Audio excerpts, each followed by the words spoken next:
નમસ્કાર મિત્રો, આપ જોઈ રહ્યા છો એ રોડ છે પાસોદરા શહેરમાં મંદિરથી પાસોદરા પાટિયા સુધીનો રસ્તો એટલો બિસ્માર હાલતમાં છે કે રોડ પર મોટા મોટા ખાડા પડી ગયેલ છે.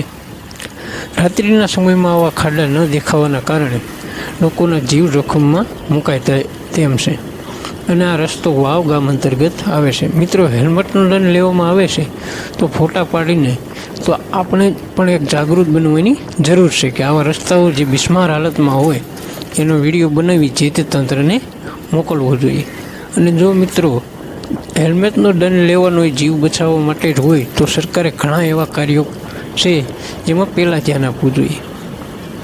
અવારનવાર બ્રિજ તૂટે છે, અવારનવાર આગ લાગે છે, પરંતુ તંત્ર જ્યારે માથા પરથી પાણી જતું રહે ત્યારે જાગે છે અને એ પણ કાગળિયા પર પ્રતિબંધો લગાવવામાં આવે છે.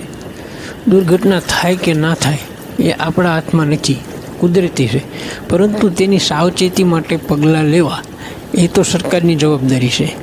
પરંતુ હાલના સમયમાં તો તમારું મૃત્યુ થાય તો તંત્ર જગ્યા મુજબ તમારી કિંમત નક્કી કરી આપે છે કે મૃતકોને 2 લાખ 10 લાખ સહાય, પરંતુ સરકાર એની ભૂલ નહીં સ્વીકારે.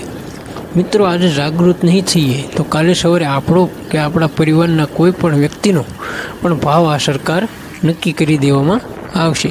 જેથી તંત્રની ભૂલને ઉજાગર કરો અને કાયદો જાણો અને કાયદાના જાણકાર બનો. જય હિન્દ, જય ભારત.